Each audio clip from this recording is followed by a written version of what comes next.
Hello friends, welcome back to my YouTube channel. आज हम जानेंगे आदिकाल के बारे में।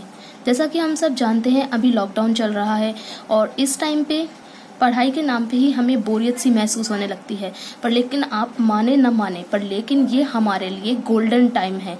अगर हम इस टाइम पे अपने आप को बेहतर कर सकते हैं या बेहतर बना लेते हैं तो आगे जितने भी एग्ज़ाम आने वाले हैं उन सबको हम अच्छे से क्रैक कर पाएंगे। अगर मैं आपसे कहूं कि आपको अभी आचार्य रामचंद्र शुक्ल का इतिहास पढ़ना है तो मैं यकीन से कह सकती हूँ कि आप इस बात को बिल्कुल भी एग्री नहीं करेंगे, आप उससे दूर ही भागेंगे। क्योंकि अभी के टाइम पे हम इतनी ज़्यादा बोरियत हमारे अंदर आ चुकी है कि हम कोई भी काम करने का मन ही नहीं करता है।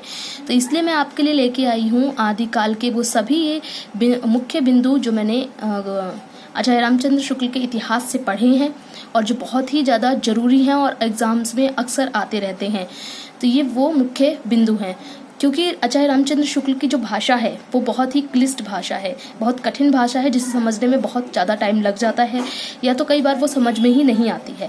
तो इसलिए मैंने ये अपनी आम बोलचाल की भाषा में ये नोट्स तैयार करे हैं, जिनसे कि आप आचार्य रामचंद्र शुक्ल क्या कहना चाहते थे ये चीज़ समझ सकते हैं और एग्ज़ाम्स में अच्छे से अपनी परफॉर्मेंस दे सकते हैं। तो चलिए शुरू करते हैं आज का ये टॉपिक, आदिकाल। सबसे पहला ही पॉइंट है प्राकृत की अंतिम अपभ्रंश यानी प्राकृत भाष हिंदी। प्राकृत की रूढ़ियों में बहुत कुछ बद्ध हिंदी अवस्था से हिंदी साहित्य का आरंभ माना जाता है। ठीक है, ये क्वेश्चन अक्सर आता है कि आचार्य रामचंद्र शुक्ल के अनुसार हिंदी साहित्य का आरंभ कब से माना जाता है। तो उन्होंने क्या कहा है, प्राकृत की अंतिम अपभ्रंश। ठीक है, प्राकृत की अंतिम अपभ्रंश। अब अपभ्रंश किसे कहते थे प्राकृत भाष हिंदी को। ठीक है, अपभ्रंश को आचार्य रामचंद्र शुक्ल ने प्राकृत भाष हिंदी कहा है। अब प्राकृत भाष हिंदी कौन सी होती है, ये वो हिंदी होती है जो प्राकृत की रूढ़ियों में बहुत कुछ बद्ध होती है।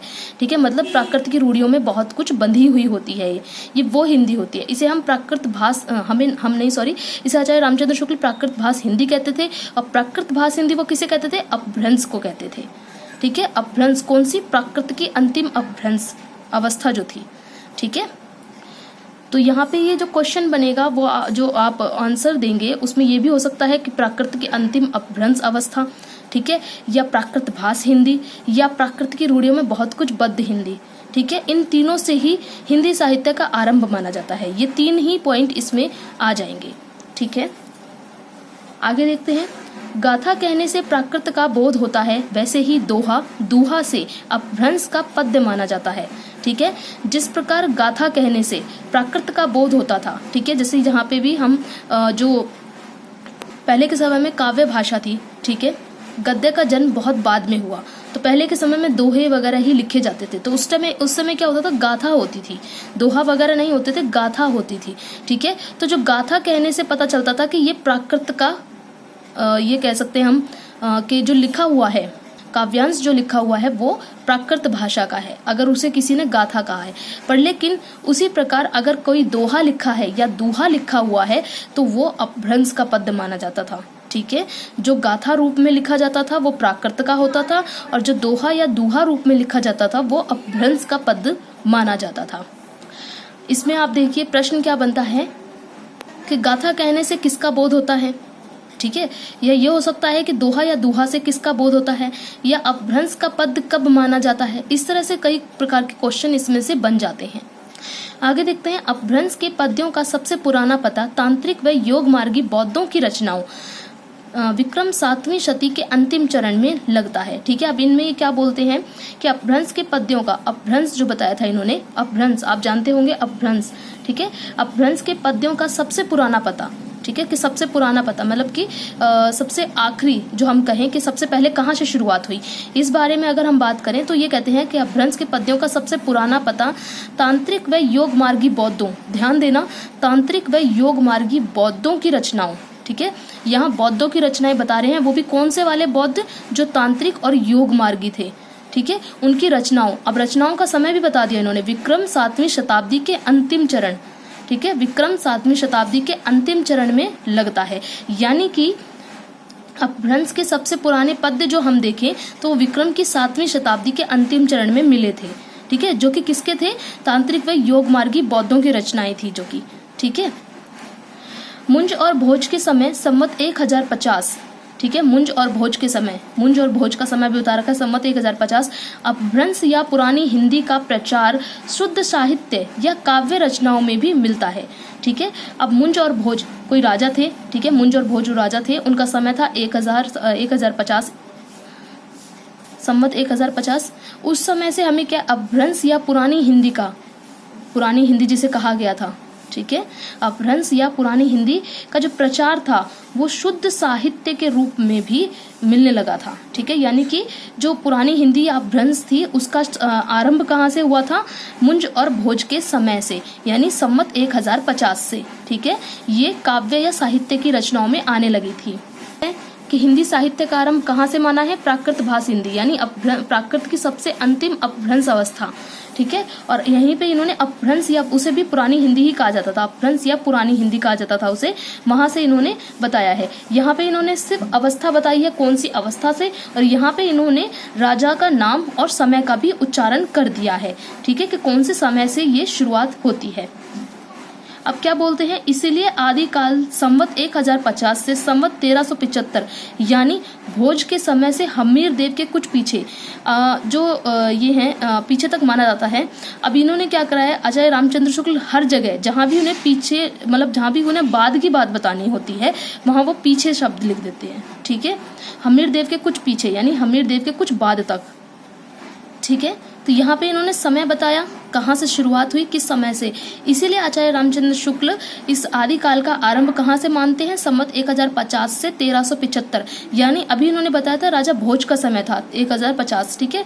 तो यानी राजा भोज के समय से लेकर हम्मीर देव के कुछ पीछे तक यानी 1375 हम्मीर देव के आसपास का समय है, ठीक है, उसके बाद तक का माना जाता है। तो आप इस तारीख को याद कर सकते हैं। इसमें बहुत ज़्यादा क्वेश्चन बनते हैं, एक तो तारीख को समय को लेकर के, ठीक है, संवत 1050 से 1375 तक का, ठीक है। अब यहाँ पे राजाओं के नाम भी आ जाते हैं कि यानी कि भोज के समय से लेकर हम्मीर देव के कुछ पीछे तक, ठीक है, दोनों तरीके से इसमें क्वेश्चन बन जाता है। आगे है, आदिकाल के शुरू के 150 वर्ष के भीतर कोई विशेष प्रवृत्ति नहीं थी। अब ये जो पहरा है इसे आप बहुत ध्यान से समझना, क्योंकि इसे समझना बहुत थोड़ा कठिन सा हो जाता है, ठीक है। इसमें एक एक पॉइंट, एक एक लाइन को आपको बहुत अच्छे से समझना होगा। आदिकाल के शुरू के 150 वर्ष के भीतर, ठीक है, 150 वर्ष के भीतर यानी उनके अंदर कोई विशेष प्रवृत्ति नहीं थी। आदिकाल का आरंभ हो चुका है, अब आदिकाल आरंभ होने के 150 वर्ष के भीतर में कोई भी विशेष प्रवृत्ति नहीं थी। धर्म, नीति, श्रृंगार, वीर सभी रचनाएं दोहे में होती थी। किसमें होती थी? सभी रचनाएं दोहे में होती थी, क्योंकि दोहे के अलावा इसके अलावा कोई और विशेष प्रवृत्ति नहीं थी। मुसलमानों की चढ़ाई के आरंभ से ही एक विशेष पद्धति बंधी, ठीक है। जब मुसलमानों का यहाँ पे आक्रमण होने लगा, चढ़ाई होने लगी, उस समय पे एक विशेष पद्धति बंधनी शुरू हुई। कौन सी थी? चारण श्रृंगार नीति के फुटकल दोहे राजसभा में सुनाते थे, ठीक है। जो चारण लोग होते थे, चारण आप जानते होंगे, ये वो लोग होते थे जो राजसभाओं में राजा की प्रशंसा करते थे, ठीक है। राजा की प्रशंसा करके वहां से जो राजा प्रसन्न होकर के उन्हें वो देता था, असरफियां देता था, धन देता था, जिससे अपना जीवन यापन करते थे। तो ये क्या करते थे? राजा की झूठी तारीफें भी करते थे वहां पे।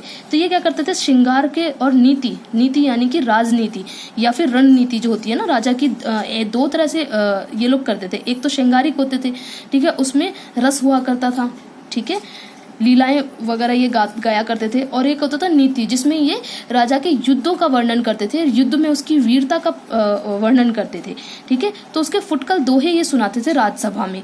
उसी प्रकार राजाश्रित कवि, ठीक है। अब ये क्या जो चारण होते थे वो राजा सभा में राजमहल में नहीं रहते थे, ये बाहर से आते थे। पर लेकिन राजाश्रित कवि क्योंकि कुछ कवि ऐसे होते थे जो राज्य के आश्रित रहते थे, वो राजा महलों में ही रहा करते थे, ठीक है। राजाश्री कवि आश्रयदाताओं के पराक्रमपूर्ण चरित्र या गाथा कहते थे, ठीक है। अब क्या होता था? जैसे चारण श्रृंगार नीति के फुटकल दोहे राजसभा में सुनाते थे, उसी तरह राजाश्रित कवि आश्रयदाताओं यानी राजाओं के पराक्रमपूर्ण चरित्र या गाथा कहते थे, ठीक है। उसी प्रकार ये उनके चरित्र का बखान करते थे या उनकी गाथा कहते थे, ठीक है।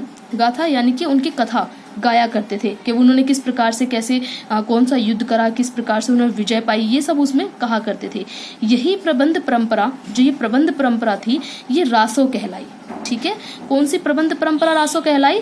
कि जो राजाश्रित कवि थे आश्रयदाताओं के पराक्रम पूर्ण चरित्या गाथा कहते थे, ठीक है। तो यही जो परंपरा थी ये रासो कहलाई। इसे ही लक्ष्य कर शुक्ल जी ने इसे वीर गाथा काल कहा है, ठीक है। वीर गाथा काल क्यों? क्योंकि ये चरित्र या गाथा कहते थे, ठीक है। जो राजाश्रित कवि थे वो चरित्र या गाथा गाया करते थे कि उसने किस प्रकार वीरता प्राप्त करी है। वीर है कोई भी राजा। अब देखिए कोई भी राजाश्रित कवि है, ठीक है, वो मतलब राजा के आश्रित रहता है, उसका खान पान उसका जीवन जो है वो राजा के अधीन ही चल रहा है, तो वो अपने राजा के बारे में कभी भी गलत या बुरा नहीं कहेगा। वो क्या करेगा, उसकी भले ही झूठी तारीफ करनी पड़े पर लेकिन वो उसकी वीरता का, उसके पराक्रम की गाथा ही गाता रहेगा, ठीक है। तो उसकी वीरता का बखान करता रहता था, इसीलिए इसे रासो, इस परंपरा को रासो कहा गया और इसे लक्ष्य करके आचार्य रामचंद्र शुक्ल ने इसे वीर गाथा काल कहा है, ठीक है। तो ये प्रश्न जो आता है कि आचार्य रामचंद्र शुक्ल जी ने आदिकाल को क्या नाम दिया है, तो उन्होंने वीर गाथा काल नाम दिया है। क्यों दिया है वो चीज आप यहाँ पे बता सकते हैं। देखिए आदिकाल के शुरू के 150 वर्षों में कोई भी वो नहीं थी, विशेष प्रवृत्ति नहीं थी, केवल दोहे हुआ करते थे। फिर मुसलमानों ने जब यहाँ पे आक्रमण शुरू किया उस समय पे ये जो राजाश्रित कवि थे वो जो चारण लोग थे उनकी देखा देखी राजाओं के पराक्रम की चरित्र या उनकी गाथा को गाया करते थे। इसे ही रासो कहा गया और इसे ही लक्ष्य कर आचार्य रामचंद्र शुक्ल ने आदिकाल को वीर गाथा काल कहा है, ठीक है। आगे हम देख लेते हैं इस काल में प्राप्त सामग्री। इस काल में, कौन से काल में? आदिकाल में जो सामग्री प्राप्त थी वो संदिग्ध या असंदिग्ध थी, ठीक है। किसी पे तो हमें संदेह था कि हाँ भाई ये इस समय की नहीं हो सकती। इस वाले पॉइंट में भी आपको बहुत ध्यान से समझने की जरूरत है। तो इन्होंने क्या कहा है, दो प्रकार की रचनाएं होती थी, एक थी जिनमें हमें संदेह था, एक वो जिसमें संदेह नहीं था। जिन पे संदेह नहीं था उनकी भाषा अपभ्रंश है, ठीक है। जिस पर संदेह नहीं था, जो असंदिग्ध थी मतलब जिस पर संदेह नहीं था, उसकी भाषा कौन सी थी? अपभ्रंश थी। अब आगे ध्यान से सुनना, यह उस समय की ठीक बोलचाल की भाषा नहीं थी, ठीक है। उस समय की जो अपभ्रंश भाषा जो इन्होंने बताई है, जो कि रचना में थी, हमें पक्का पता है कि ये रचना अपभ्रंश की ही है, ठीक है। पर लेकिन ये अपभ्रंश भाषा उस समय बोलचाल की भाषा नहीं थी, ठीक है। जबकि ये रचनाएं हैं, मतलब जिस समय की ये रचनाएं हैं, यानी कि अपभ्रंश भाषा की जो ये रचनाएं हैं उस समय पे ये बोलचाल की भाषा नहीं थी, बल्कि ये उस समय के कवियों की भाषा थी, ठीक है। ये बोलचाल की भाषा ना होकर के केवल कवियों की भाषा थी। अपभ्रंश भाषा जो है, जिस समय ये रचनाएं हमें मिलती हैं, अपभ्रंश की रचनाएं, उस समय पे अपभ्रंश भाषा बोलचाल की भाषा ना होकर के कवियों की भाषा थी, ठीक है। क्योंकि पद्यों में पाई गई अपभ्रंश वह काव्य भाषा थी जो पुरानी होने के कारण बोलचाल की भाषा से अलग थी। अब क्या बोल रहे हैं इसमें ये कि पद्यों में पाई गई अपभ्रंश, जो अपभ्रंश भाषा जिनको ये बोला असंदिग्ध भाषा थी, ठीक है, पाई गई अपभ्रंश वह काव्य भाषा थी, वो काव्य भाषा थी जो पुरानी होने के कारण, मतलब कि जो ये पहले के समय में बोलचाल की भाषा रही होगी, पर लेकिन अब के समय में, जिस समय ये रचनाएं रची गई हैं अपभ्रंश भाषा में, उस समय पे ये बहुत पुरानी मानी जाने लगी थी और बोलचाल की भाषा नहीं रही थी। मतलब बोलचाल की कोई नई भाषा आ गई थी और अपभ्रंश पुरानी हो गई थी, पर लेकिन ये कवियों की भाषा बनी रही, बोलचाल की भाषा से अलग थी। अपभ्रंश का यह रूप आदिकाल से भी आगे विक्रम 15वीं शताब्दी तक चला, ठीक है। तो अपभ्रंश का जो ये रूप था, मतलब ये सिर्फ कवियों की भाषा रह गई थी और बोलचाल की भाषा में कोई नई भाषा आ चुकी थी, पर लेकिन कवियों के अंतर्गत यानी आदिकाल से भी आगे तक ये भाषा चलती रही। काव्य में या ये कहे कि साहित्य में ये भाषा विक्रमी 15वीं शताब्दी तक चलती रही, ठीक है। तो आशा करती हूँ कि ये सभी बिंदु आपको अच्छे से समझ में आ गए होंगे। अगर आपको कुछ भी नहीं समझ आया है तो आप मुझे कमेंट करके कोई भी पॉइंट के बारे में पूछ सकते हैं। मैं फिर दोबारा आपको ये वीडियो बना करके अच्छे से समझाने का प्रयास करूंगी। और आपको ये वीडियो कैसी लगी इसका भी आप कमेंट करें मुझे। और इसी प्रकार अगर आपको और भी चीज़ें और भी विषयों के बारे में चाहिए या और भी कालों के बारे में चाहिए तो आप मुझे कमेंट करें। मैं और भी इसी तरह की नई नई वीडियोस लेकर के आऊँगी। आदिकाल अभी हमारा पूरा नहीं हुआ है, इसके बाद भी कुछ पॉइंट्स अभी रह गए हैं, उनकी वीडियो जल्दी ही मैं डाल दूँगी। बाकी धन्यवाद।